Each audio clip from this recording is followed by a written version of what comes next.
Hello guys, welcome back to Raji channel. ఎలా ఉన్నారు అందరూ బాగుండాలి, అందులో రాజీ ఉండాలి. సో ఫ్రెండ్స్, మేమైతే శ్రీశైలం వెళ్తున్నాం ఫ్రెండ్స్. వీడియో అయితే చాలా లేట్గా అప్లోడ్ చేశాను. చేయడం అయితే లేట్ అవ్వచ్చు, కానీ అప్లోడ్ చేయడం అయితే పక్కా చేస్తామన్నమాట. సో చూస్తున్నారు కదా, శ్రీశైలం అయితే ఫస్ట్ టైం నేను వెళ్తున్నాను ఫ్రెండ్స్. మొత్తానికి శ్రీశైలంలో అడుగు పెట్టాలంటే కూడా దానికి కూడా దేవుడు మనకు అంగీకారం ఇచ్చి యాక్సెప్ట్ చేస్తేనే మనం పెట్టేస్తామని నాకైతే అర్థమైంది ఫ్రెండ్స్. మొత్తం ఫారెస్ట్ ఏరియా మొత్తానికి మేమైతే అంతా దాటేసి శ్రీశైలం అయితే చేరుకున్నాం ఫ్రెండ్స్.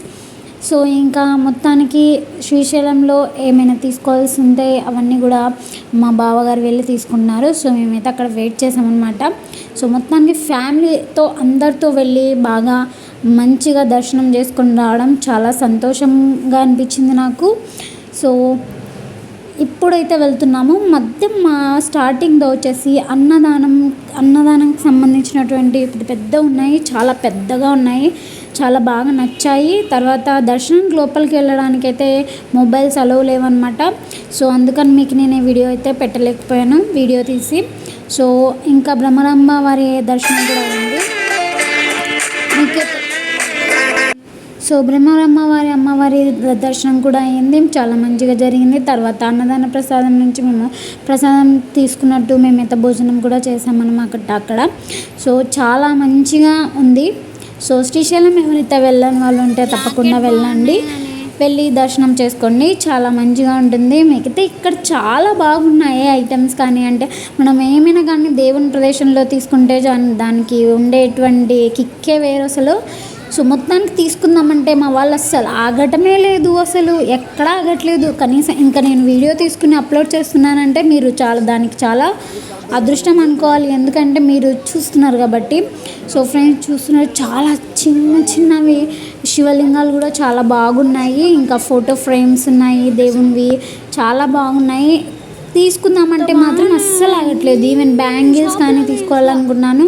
సో అక్కడ ఏమి నాకు అంతగా తీసుకునేంత టైం కూడా ఇవ్వట్లేదు. సో నేనైతే తీసుకుని సెలెక్ట్ చేసుకున్నాను బ్యాంగిల్స్ అయితే. సో చాలా బాగున్నాయి చూడండి.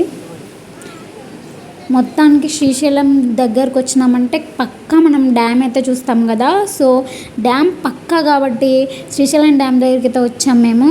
సో చూస్తున్నారా ఎంత బాగా, అసలు ఫస్ట్ టైం చూశాను. అసలు నా లైఫ్లోనే ఫస్ట్ టైం అంత వాటర్ని చూడడం. అంటే ఇక్కడ కర్నూలు పక్కన కూడా ఒక డ్యామ్ ఉంది. సో దాన్ని చూశాను నేను, రాజోలి డ్యామ్ అని చెప్పేసి. కానీ అంతగా గుర్తులేదు. కానీ ఇదైతే శ్రీశైలం డ్యామ్ అయితే మర్చిపోలేము అసలు, చాలా పెద్దగా ఉంది. ఆ వాటర్ తలుచుకుని నాకు చాలా భయం వేసేసింది అసలు. దాని మీదకి ఎక్కి నిలబడి వీడియో తీసామంటే కూడా నేను చాలా భయపడ్డా, నిలబడేసి అనమాట దాని మీద కాకుండా కింద నిలబడి. సో అది మొత్తానికి అక్కడ వాటర్లో ఎటువంటి కాయిన్స్ కానీ టెంకాయలు నిమ్మకాయలు ఎవ్వరు కూడా విసరద్దు అని చెప్పేసి ఇన్స్ట్రక్షన్స్ అయితే ఇచ్చారు. అండ్ ఇంకొకటి ఏంటంటే అసలు తిరుపతి శ్రీశైలం చూడదగ్గ ప్రదేశాలన్నీ మీరు తప్పకుండా చూడండి. శ్రీశైలానికి అయితే ఎలాగైతే వంతెనలు వెళ్తుందో బస్సు, అలాగనే ఉందండి శ్రీశైలం కూడా తిరుపతి కూడా, రెండు కూడా సేమ్ ఉన్నాయి, ఏమీ డిఫరెన్స్ లేదనిపించింది నాకైతే. సో ఇక్కడ వాటర్ని తలుచుకుంటే అసలు నిజంగా మైండ్ బ్లోయింగ్ అసలు. అక్కడ చూడండి, దాన్ని చూసేసి నేను పొగ అనుకున్నాను, కానీ అవి కూడా కాదంట, వాటర్ అంట. సో వాటర్ ఫాల్ ఎలా ఉందని చెప్పేసి నాకు అర్థమైంది, మా వాళ్ళు చెప్పారు.